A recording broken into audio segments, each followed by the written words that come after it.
Hi everyone, welcome to Option B by Margaret.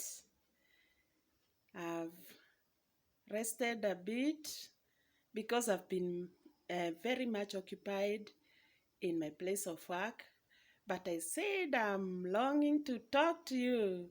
And those who follow me, they are really wondering what has happened to me. But there's nothing wrong. I've only been working, and it's good to work because it's God's commandment that we work. And also remember that those who don't work are told to die of hunger, and I don't want to die of hunger. So tonight we shall talk about the history of mobile phones in our country. Before we continue, kindly subscribe to my channel and give me thumbs up, give me a like so that we can continue growing the channel. So in the early 2000, 2001, it's when mobile phones started being used in our country.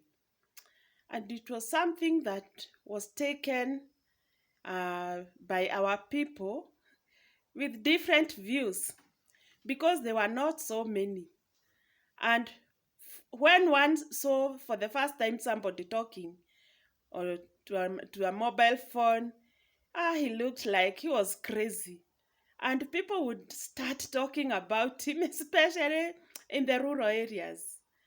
We were amazed at how people would walk talking as if they are talking to themselves, and people would talk about them behind their backs.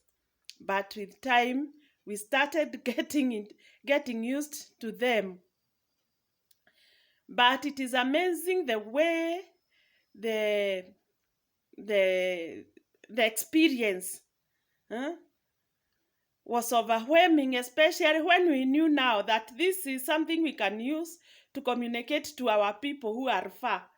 So the people who are able or who afforded to buy them when they first came, they've really exploited the others. And also the airtime was very expensive. For example, you would spend 40 shillings to talk in 1 minute. So therefore, those people who afforded to have them at the beginning had very good business, because when people and started using them, embracing them, now they could go to a person who has a mobile phone and ask him or her to let him talk to somebody or to a relative who was far. So 1 minute you'd be charged about 60 shillings. And when you are told, that call now costs you 200, one did not understand, because how can I talk maybe half a minute or 2 minutes? I spent so much. And we continued like that until by and by all people now started knowing what it was, and they started buying them in many numbers. So that was maybe late 1990s and early 2000s. That is when we had that experience, and it has changed our country, because today we are not only using the mobile phones for communicating but also for doing other things. We also do banking, we also do communication and other businesses using the mobile phones.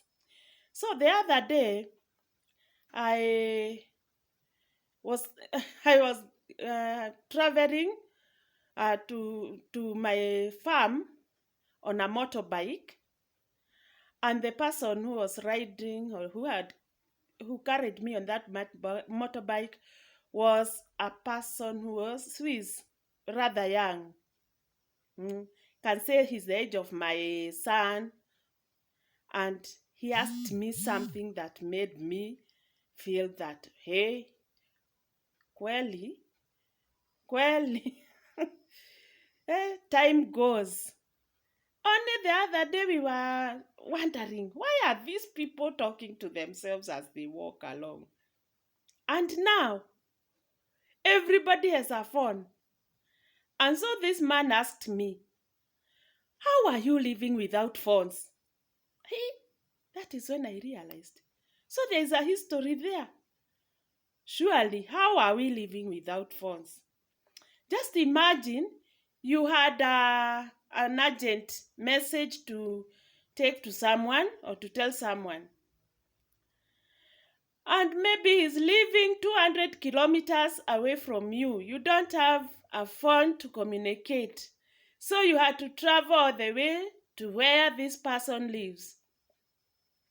For example, if among your siblings there's one who lives far away, maybe one of your sisters got married a place that is very far from where you are, and then there comes an emergency in the home. Maybe you have lost a relative, one of the siblings or a close relative, and it is a must that she knows that there's that problem before maybe you proceed to the funerals. That person was to be informed by sending somebody all the way to that place and then coming back. So it would take a long time. Maybe the person would be sent to travel for 2 days, then come back after a day or three. Then things that would have taken 2 days to be solved were taking such a long time. At times, if you didn't have the resources, one would get sick, be admitted in the hospital, then you die, you're buried, your close relative does not know. So when he comes, maybe after 2 years, he'll come and find that one of my brothers uh, became ill and he died, and you don't know. Or maybe, even though you would be informed, it was through a letter. When you send a letter, it will maybe take a week to go to be received by that other person. And when he receives, he will travel. If he doesn't have money, he will write back and tell you, now that I don't have resources, I give you the blessings to continue with what you're telling me. I'll come later when I'll be in a position. So you find that funds have come to help us, and they are so good. You can imagine even young men and women, when they were dating, do you know what was happening? And maybe you are dating somebody from a far town. After meeting, you would arrange that we shall meet on Saturday, on such a day, in a certain town. I'll be dressed in a certain manner. It was crazy. Let me tell you, what would happen if one of you got sick or died before that day? The other person will go there, wait, and then go back without knowing what had happened to the other person. So those days had so many problems, although we didn't think that there were problems, because that is the best we had at that time. But today, anything happening, even before even before the time you're supposed to know. Because even if maybe it's an emergency that has occurred, one of your closest person has left you, and your siblings are unable to tell you, before they think of how they are going to inform you, the information has been posted on WhatsApp, on Facebook, and the others. And so even those who are thinking that they were hiding it from you, they find that you have been informed by other people.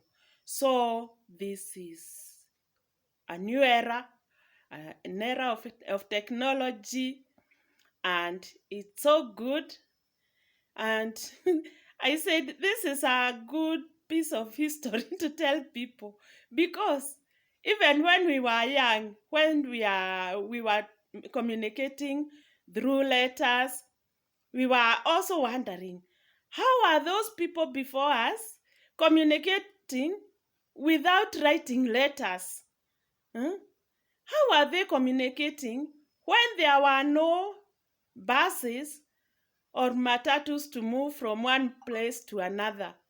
They would walk for days to the destination and then back after delivering the message. So we have developed from very far. And I also think maybe in future there are other things that are going to be more which will be better than what we have today, and other sophisticated things. So our our age is much better than how it was only 20 years ago. My mother was telling me, let's say mid 90s, or during the 2000s, 2001, 2005. My mother would tell me, that happened just the other day in 1950. And to me, that seemed to be, ages. But now I understood what that meant to her. To her, it is just the other day. Because this boy who asked me about how are you surviving without phones, and to me, I thought, phones came just the other day. Eh? In the late 1990s and early 20s, that is when the phones started being used in our country. And now everyone has a phone, and we are enjoying the services of phones. So all things that happen in our lives are history, and they are worth telling the younger generations so that they can know what the difference between our ages or their ages and the ages of those who are ahead of them was or are. Therefore, I thought this is so much something interesting to share with you, and also to make sure that we are together, we communicate, and we grow our channels. Bye. Give my video a like, subscribe.